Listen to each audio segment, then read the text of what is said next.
Ito ang mahigpit na bilin ng mga matatanda para daw maging masaya ang buhay. Una, huwag masyadong seryoso. Tama naman, napakahirap yata ng isang kakilala ng masyadong seryoso. Masyadong ini-exaggerate ang mga bagay-bagay sa mundo. Kaya siguro masarap kasama ang mga nagpapatawa sa barkada.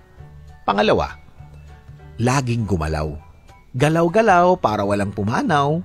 Joke ng mga friends online na totoo naman. Kailangan nating kumilos. Kailangan nating mag-move. Kailangan laging moving on. Kahit hindi sing bilis ng takbo.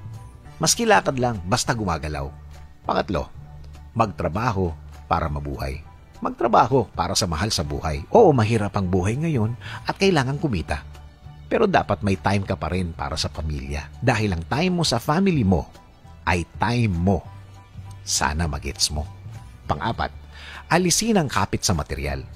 Wala dapat sa material na bagay ang kasiyahan mo, kundi sa oras. Time. Dahil ang time ay isa sa pwede mong ibigay sa mga mahal mo sa buhay.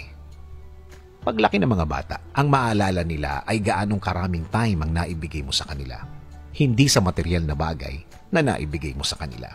Panglima, gamutin ang selos. Ang selos ay napakadelikadong emosyon pagdating sa kahit na anong relasyon sa mundo. Pamilya, negosyo, trabaho. Alisin ang selos dahil yan ang magpapahirap ng relasyon at buhay nyo.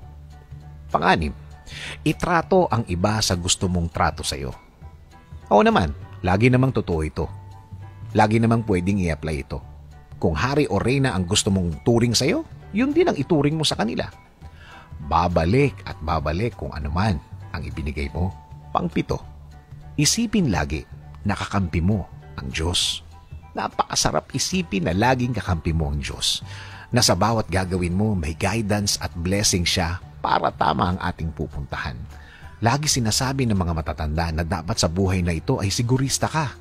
Dapat sure. Well, you can never go wrong with God. Ang mga bagay na nabanggit ko ay kailangan natin sa buhay. Well, masasabi ko na isang shortcut sa buhay ang mga bilin na ito para hindi na natin kailangan pangdaanan ng mahirap para ma-realize natin ang mga bagay na ito. Sa ating buhay, merong isa o dalawa dito ay narinig mo na. Pero, sabi ko nga, para ma-sure, tandaan na natin ang lahat ng yan para sa mas magaan na araw-araw natin. Sabi nga sa Philippians 4:8, bilang pagtatapos, mga kapatid, lagi ninyong isaisip ang mga bagay na karapat-dapat at kapuri-puri.